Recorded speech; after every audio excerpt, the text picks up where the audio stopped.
Bonjour à tous, bienvenue dans cette vidéo d'explication de règles de Champion of Migdar. Vous avez peut-être pu voir ce qu'il y avait dans la boîte lors d'une vidéo précédente. Donc maintenant, je vais essayer de vous tenter d'expliquer les règles en étant le plus clair possible.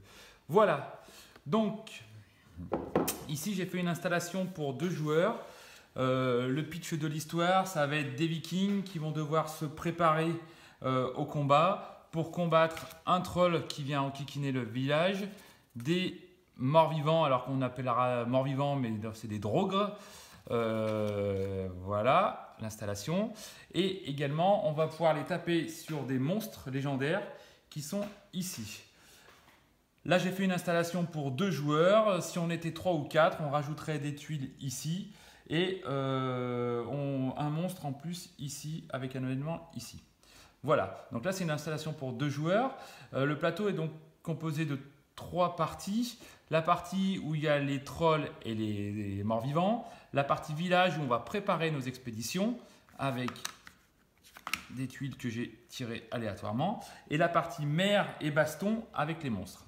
Voilà, donc le but du jeu c'est à la fin de la partie bien évidemment d'avoir le plus de points de victoire. On a la piste de score autour.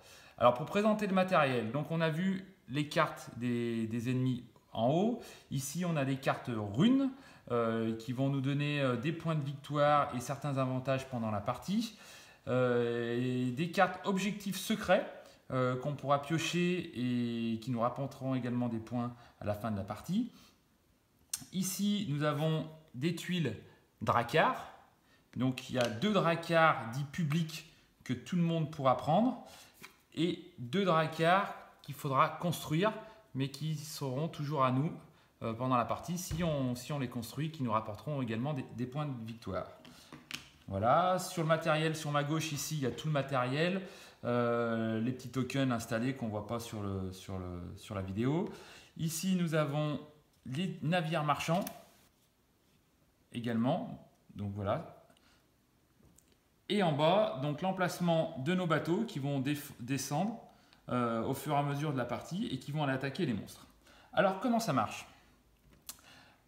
Pour 2 joueurs, voilà comment le set de départ. Donc on a 4 petits meeples, un jeton nourriture, un jeton bois, un jeton faveur des dieux, un viking de niveau 1, on va dire, blanc. Et ici, c'est juste pour me rappeler que je suis bleu. Et on a un petit jeton score pour les points de victoire ici. Donc, chaque personnage a un petit pouvoir. On ne fera pas la liste des pouvoirs dans l'explication, mais voilà, chaque personnage a un petit pouvoir.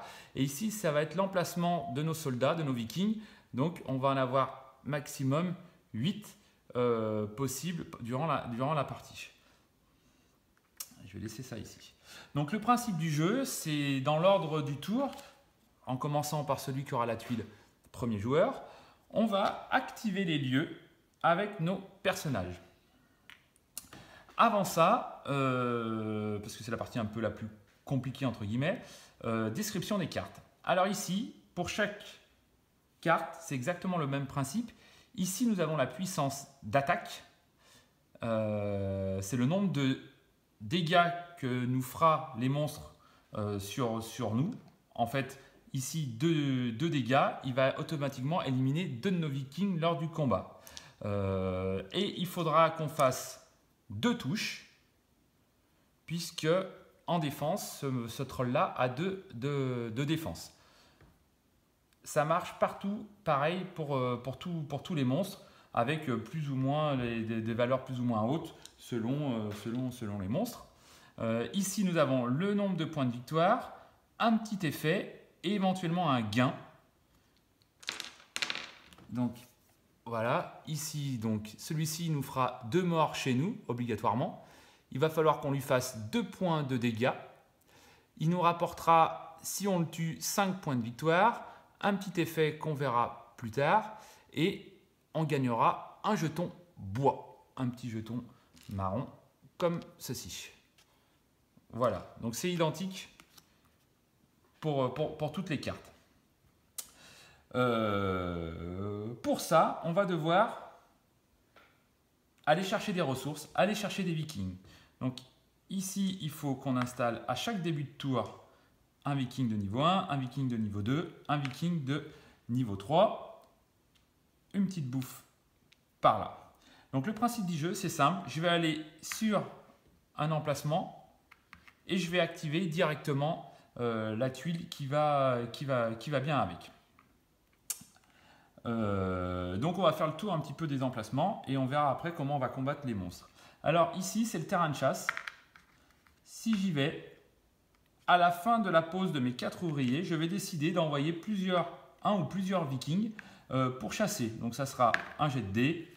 Donc là, 0, j'ai rien chassé. Si j'avais fait 2, je récupérerais 2 bouffes que je mettrais sur mon plateau de jeu. Tout simplement. Ici, si je vais ici, avec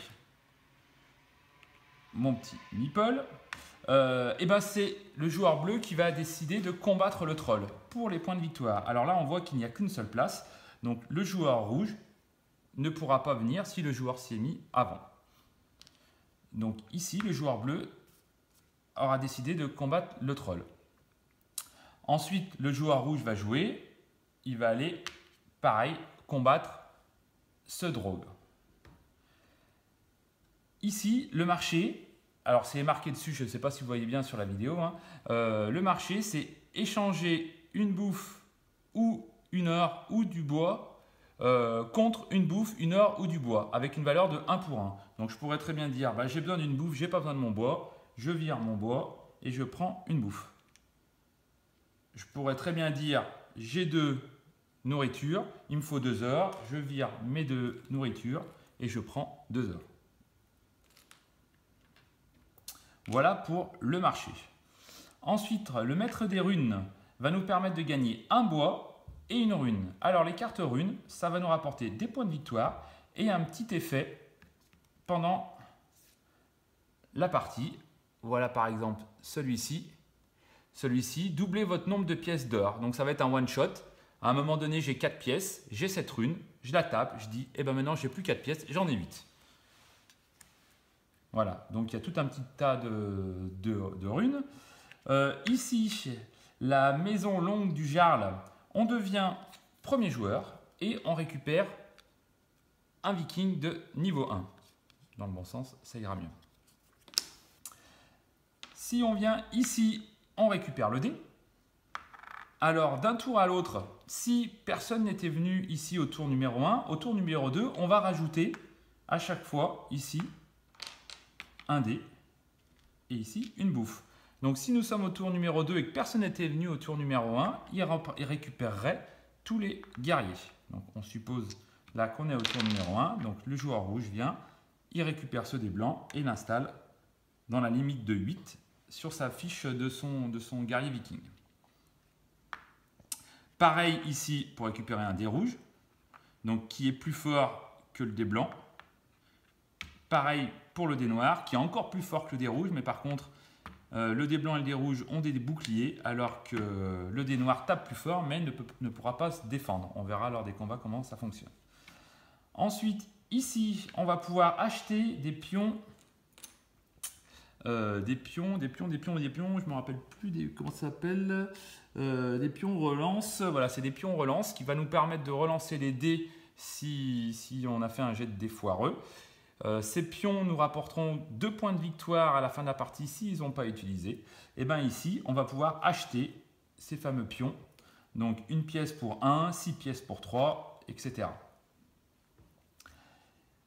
La hutte du sage, je le ferai en dernier, la hutte du sage. Ensuite, ici, payer le premier joueur qui viendra, il faudra qu'il paye 5 or pour récupérer un de ses bonhommes. Donc là, le rouge, il va défausser 5 or. Il pourra récupérer un de ses bonhommes avec lequel il pourra jouer tout de suite. Donc au lieu d'avoir 4 actions possibles pendant son tour, il aura un bonhomme de plus. Donc il pourra faire 5 activations de lieux différents.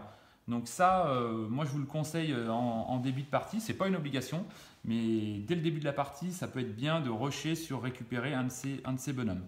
Donc voilà, on peut en récupérer qu'un. C'est pour ça que j'ai mis un petit bonhomme bleu et un petit bonhomme rouge ici. Chaque joueur ne pourra en récupérer qu'un seul. On peut aller sur les petites tuiles qui ont été placées aléatoirement. Donc cette tuile-là s'appelle pillard. Et bien pour un bois, je récupère 2 cubes rouges, donc 2 cubes nourriture. Pareil pour voyage fortuné. Donc, si j'active ce lieu, je gagne 2 sous, tout simplement. Ensuite, le fumoir, on récupère tout ce qu'il y a dedans. Donc pareil, au premier tour, il n'y aura qu'une bouffe. Si au deuxième tour, personne n'a pris de la bouffe, on cumule la nourriture. Et celui qui vient au fumoir récupère toute la nourriture qu'il y a.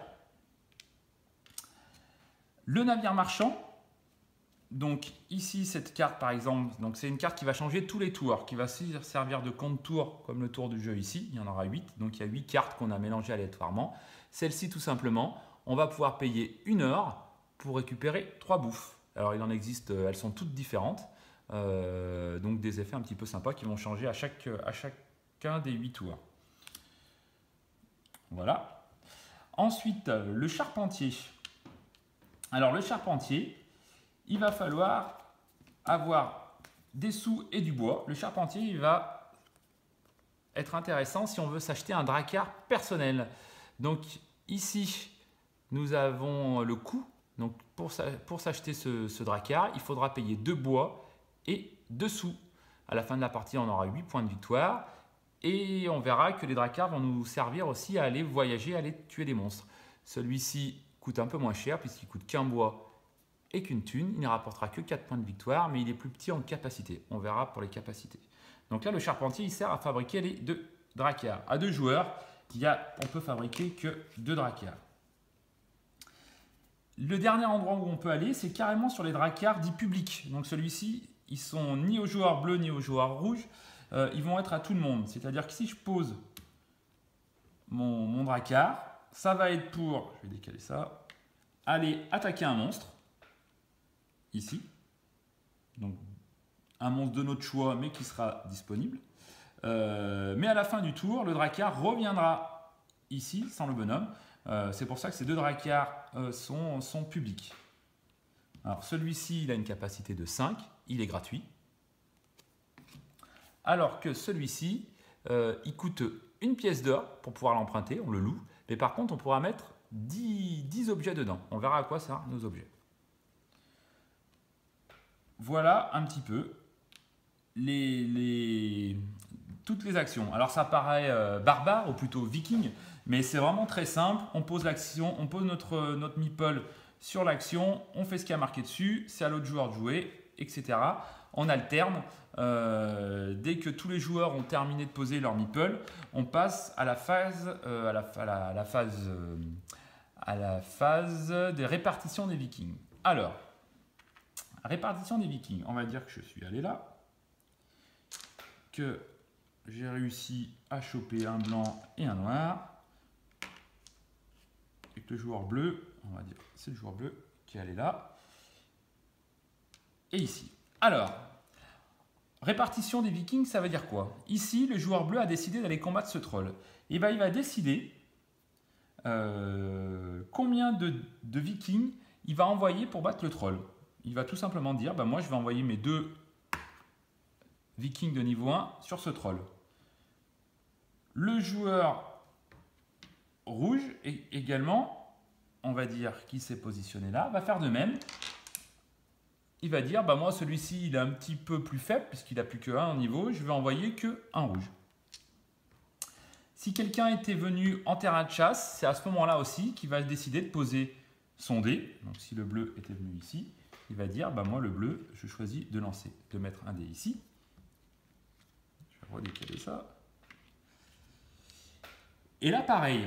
Alors, ici, on va prendre celui-ci. On voit qu'il y a une capacité de 5. Alors qu'est-ce que ça veut dire la capacité de 5? Eh bien c'est tout simple. C'est-à-dire qu'il peut poser sur sa tuile dracard 5 éléments. Alors les éléments c'est quoi? Bien sûr les vikings, puisqu'il va falloir aller combattre les monstres, exactement comme en haut. Mais également ici, on a une petite indication, je ne sais pas si vous voyez bien. Par exemple, sur cette tuile ici, il faut, pour la durée du voyage, va falloir une bouffe pour nourrir 2 vikings. Donc, si je suis comme ça, et que je veux aller taper le monstre ici, eh ben, il va falloir que je prenne une bouffe de mon stock. sans dépasser la limite de 5. Donc là, j'ai 1, 2, 3 éléments. Ok, je peux partir. J'ai un petit bateau de 5, mais j'ai que 3 éléments dessus. Donc voilà, donc tous les joueurs vont répartir leurs dés donc, au terrain de chasse, contre le troll, contre les drogres et sur les bateaux. Alors on peut très bien imaginer que le joueur bleu, lui, est venu ici et qu'il a mis, je fais n'importe quoi, hop, ici. Donc plus on va loin, plus on va à droite du plateau, plus ça coûte cher, puisque ici, c'est une bouffe pour 2 vikings, une bouffe pour 2 vikings. Par contre, à partir de ce case-là, c'est une bouffe pour un viking. Donc dans ces cas-là, j'ai mis 3 vikings. Il faut que je mette 3 bouffes. Ma capacité est de 10. 1, 2, 3, 4, 5, 6. On est tout bon. Une fois qu'on a réparti les dés, la phase de baston. Alors on va faire dans l'ordre ici. D'abord terrain de chasse. Le bleu, il lance son dé. Voilà. Et il n'a rien chassé, tant pis pour lui.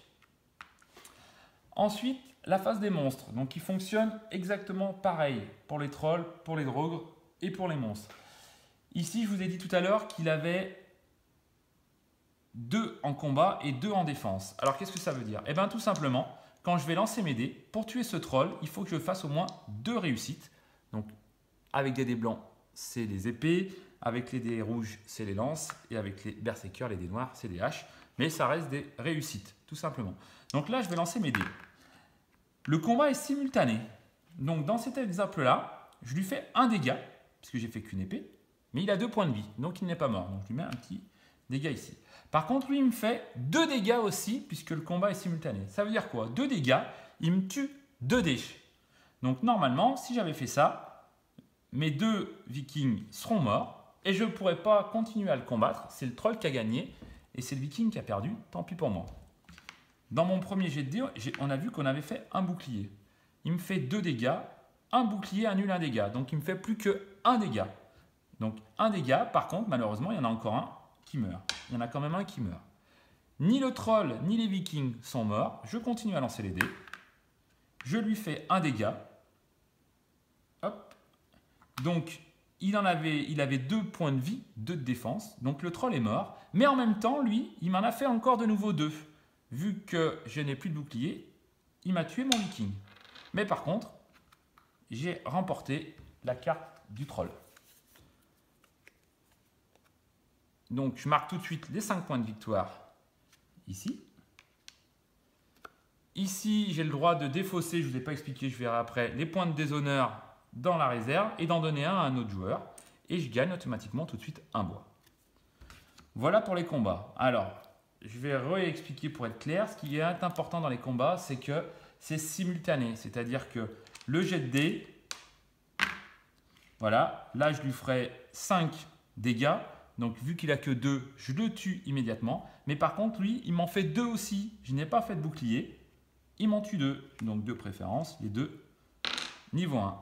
Celui qui me reste, puisque là, dans mon exemple, ce troll est mort, il retourne sur mon plateau joueur. Et on va continuer comme ça pour les drogres, à condition bien sûr que quelqu'un soit venu ici. Donc là, le rouge va combattre, il fait 1 dégât, il le tue. Par contre, lui, il fait 2 dégâts, il le tue aussi. Mais le carte drogue est récupéré par le joueur. Il marque 5 points, 2 points, et il récupère 2 thunes. Alors, petite particularité sur les cartes ici, on voit que les lances sont barrées. Ça veut dire tout simplement que un viking avec les lances ne peut pas combattre ce monstre-là. Donc pour tuer ce monstre-là, il va falloir y aller avec ou des dés blancs ou des dés noirs, mais pas les dés rouges. On retrouve d'autres icônes comme ça. Là, vous avez compris. On ne pourra pas attaquer le loup avec les dés noirs, qui sont le symbole de la hache. Donc pour attaquer le loup, on sera obligé d'utiliser des lances et des épées. Voilà pour les combats. Ensuite, on continue à descendre. Donc les voyages. Alors, les voyages finissent toujours par un combat identique à l'avant en haut. Par contre, on s'aperçoit que les monstres rapportent beaucoup plus de points de victoire. Alors, avant de payer la nourriture, on va retourner ces cartes ici. Ces cartes-là, c'est des événements. Il n'y a pas d'événements positifs. Il peut y avoir que des événements qui ne changent rien, donc des événements neutres, ou alors des événements qui vont vous mettre des difficultés dans le bateau, pardon, excusez-moi, qui vont vous compliquer la tâche pour atteindre le monstre, parce que les monstres sont assez longs. Donc dans cet exemple, le rouge, on va retourner la carte. Et on va savoir que le bateau rouge, il s'est perdu.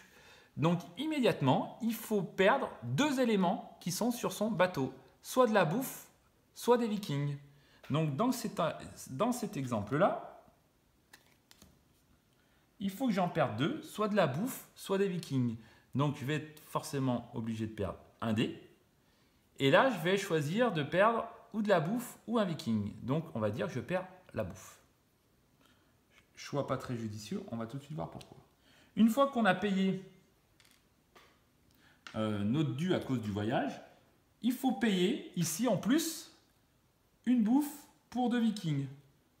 Dans cet exemple-là, j'ai pas de bouffe, je ne peux pas nourrir mon viking meurt, l'expédition est un échec, j'ai plus rien sur mon bateau, j'ai plus de vikings, donc je ne peux pas aller taper le monstre. Tant pis pour moi, j'aurais dû mieux me préparer. C'est-à-dire mettre plus de vikings ou plus de bouffe pour anticiper les événements. Alors, tout à l'heure, je reviens un tout petit peu en arrière, je ne vous ai pas expliqué ce que c'était ici la hutte du sage. Et bien, lors du positionnement des ouvriers, si le rouge était venu ici, en plus de prendre une carte objectif pour marquer des points de victoire à la fin, il aurait eu le droit de regarder une des cartes voyage. Il aurait pu voir qu'il allait perdre 2 éléments. Donc, soit choisir de ne pas venir là et aller ici, soit, mon exemple c'était ça, il savait qu'il allait perdre 2 éléments, il aurait très bien pu rajouter de bouffe à condition de les avoir pour que, bah voilà, il savait qu'il allait perdre 2 éléments, il aurait dû dire, bah je perds mes 2 bouffes. Il aurait pu payer son dû, une bouffe pour 2 vikings. Là, c'était le cas. Il payait sa nourriture pour ses vikings. Et là, il aurait pu aller exploser El Jonar, puisque là, avec 4 hits, il dépasse les 2. Mais par contre, il perdait aussi ses 2 vikings, parce que le monstre lui faisait 2 touches. Mais l'important, c'était de récupérer la carte et de marquer les 11 points de victoire. Voilà. Ici, dans cet exemple, on va voir ce qui se passe ici pour le joueur bleu. Sans encombre. Donc le joueur bleu, il a eu de la chance. Il ne se passe rien. Il arrive vers le monstre. Une bouffe par viking. Il a 3 vikings, il a 3 bouffes. Il se défausse de ces 3 bouffes. Et il va aller combattre le monstre, comme on a vu tout à l'heure. Donc ici, 2, il le tue. 2 hits, il le tue puisqu'il a que 1 en défense. Mais le monstre lui fait 2 dégâts. Donc il perd 2 vikings. Le dernier, alors c'était pas forcément ces deux-là. C'était pas forcément ces deux-là. Il peut perdre le plus faible et un rouge. Celui-ci retourne sur son plateau de jeu. Et le joueur qui a battu le monstre récupère la carte. Et voilà, une fois qu'on a fait ça, on a fait un tour de jeu. Nous avons fait un tour de jeu. La dernière chose à faire, on récupère tous nos meeples. Ah, pas ces deux-là, parce que ça, on ne les a pas récupérés. On récupère nos meeples. On retourne une carte ici.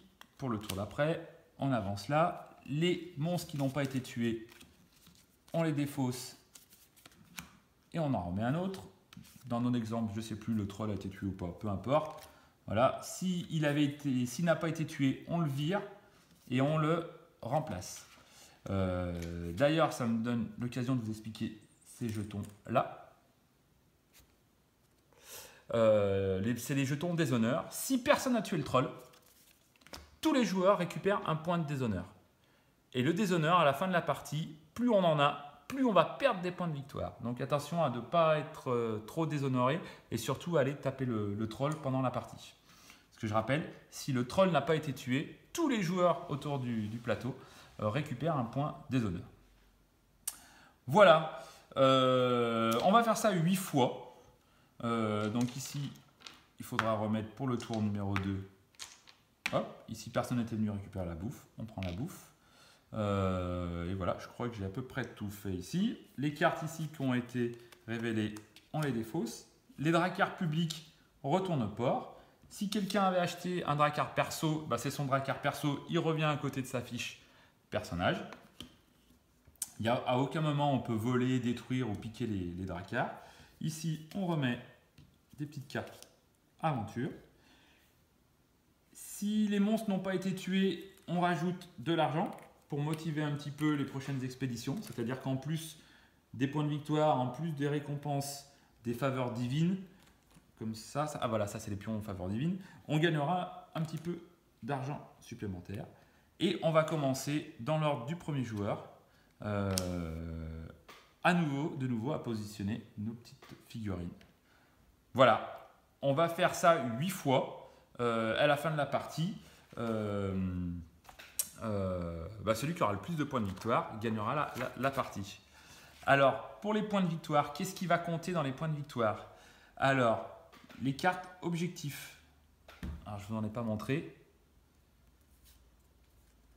Mais voilà, avoir le plus de cartes ennemies rouges à la fin de la partie. Donc, on a vu que les cartes ici, il y en avait des jaunes, des bleus et des rouges. Les trolls, c'est des gris. Voilà, celui qui aura le plus de cartes rouges gagnera 6 points de victoire. Ici, avoir le plus de cartes ennemies jaunes. Là, c'est les cartes bleues. Avoir le plus de bois à la fin de la partie. Donc voilà. Donc on va regarder tous ceux qui ont fait leur objectif vont gagner des points de victoire en plus.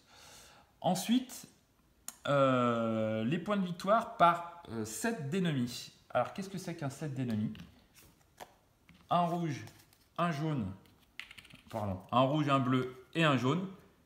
C'est les 3 couleurs des ennemis. On ne compte pas le troll, le gris. Ça fait un set d'ennemis. On gagne 5 points de victoire par set d'ennemis. Donc voilà, ça va aussi, c'est un petit moteur à points de victoire. C'est dommage d'avoir ça parce que ça ne nous rapporte rien.